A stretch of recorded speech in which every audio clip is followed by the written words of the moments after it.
At number 5, we have if an author's details follow a certain order, the pattern is sequence. अगर किसी भी writer की जो details हैं वो किसी एक ख़ास एक पर्टिकुलर जो एक ऑर्डर है उसको फॉलो कर रही है तो जो पैटर्न होगा वो सीक्वेंस का पैटर्न होगा. So read to find numbers in a sequence और events that are explained according to time periods.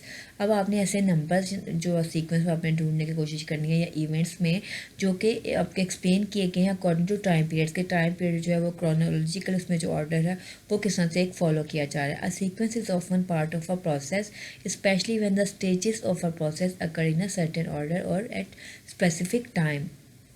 अब अगर कोई सीक्वेंस जो है जो उसका एक प्रोसेस का पार्ट होता है जो कि स्पेशली वो जो उसका जो प्रोसेस है वो स्टेजेस को फॉलो कर रहा है तो उसमें जो भी किसी स्पेसिफिक टाइम्स या किसी स्पेसिफिक जो ऑर्डर को लेकर वो प्रोसेस चल रहा होता है. So what is process. Process explains how things happen. अब प्रोसेस क्या है वो एक्सप्लेन करता है कि चीज़ें किस तरह से वाक़या हो रही हैं. सो एक sequences explain when things happen. जबकि सीक्वेंस क्या है वो एक्सप्लेन करता है कि चीज़ें कब हुई.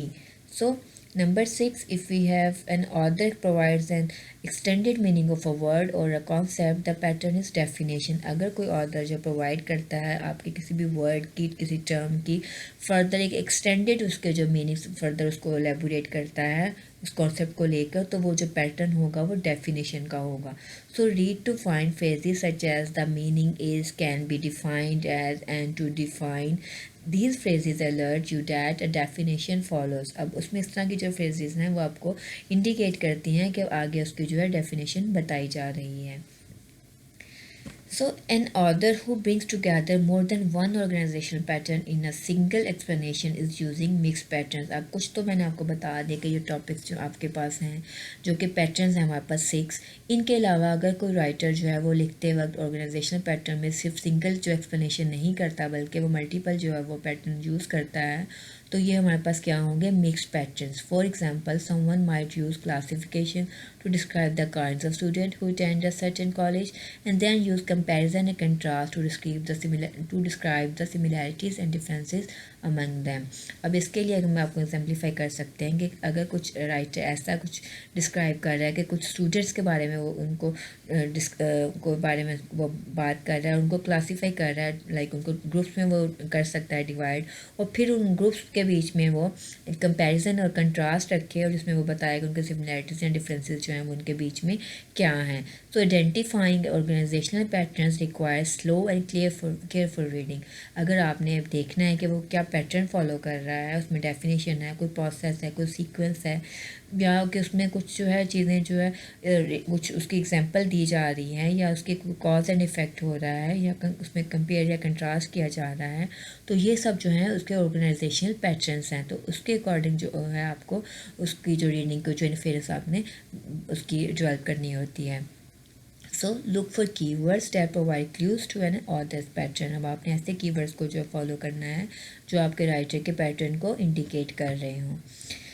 अब यहाँ पे एक आपके लिए एक एक्सरसाइज है आपने इसको आपने जो है अपना इसमें आपका होम टास्क होगा आपने इसको आपने करके आपने मुझे सेंड करना है. So exercise is the following statements might be the topic sentences of a paragraph in a text book और an article.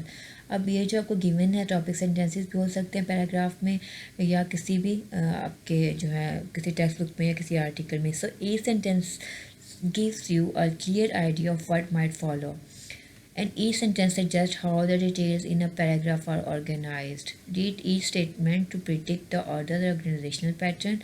Write the letter of your answer in the space provided. अब यहाँ पर A, B, C, D, E, F, G में जो है हमारे पास options हैं given. आपने इनमें से ऑप्शन को चूज़ करना है. आपके जितनी भी यहाँ पर ये ब्लैंक प्लेसेस हैं यहाँ पर आपने यहाँ पर इसमें चूज़ करके लिखना है कि आपको क्या लगता है. पहले आपने सेंटेंस को पढ़ना है कि जो स्टेटमेंट गिवन है वो क्या है और उसमें आप ये देख सकते हैं कि इसमें कॉज एंड इफेक्ट जो है ये बता रहा है किस तरह का जो है हमारे पास यहाँ पर जो डिटेल है या उसमें ऑर्गेनाइजेशनल जो पैटर्न है हमारे पास वो क्या हो सकता है. वो एग्जांपल है कॉज एंड इफेक्ट है क्लासिफिकेशन है कोई प्रोसेस है यहाँ के डेफिनेशन है या कंपेयर कंट्रास्ट है सीक्वेंस भी ये हो सकता है. तो आपने जो है इन सब को आपने देखना है सारी जैसे कि अब ये फर्स्ट वन है हमारे पास ब्लैंक है हमारे पास. Then both Grant and Lee were civil war generals, but that is where their similarities end. अब आपने इसमें बताना है कि ये एग्जाम्पल है, कॉज एंड इफेक्ट है, सीक्वेंस है, क्लासिफिकेशन है, कंपैरिजन एंड कंट्रास्ट है, या कि डेफिनेशन है, या कोई प्रोसेस है. तो ABCDEFG हमारे पास ये ऑप्शंस हैं, ये आपने इसको फिल करना है. This continues to the other slide, that is number 4, 5, 6, 7, 8, 9 and 10. अब आपने इसको फिल करके और आपने इसको मुझे सेंड करना होगा.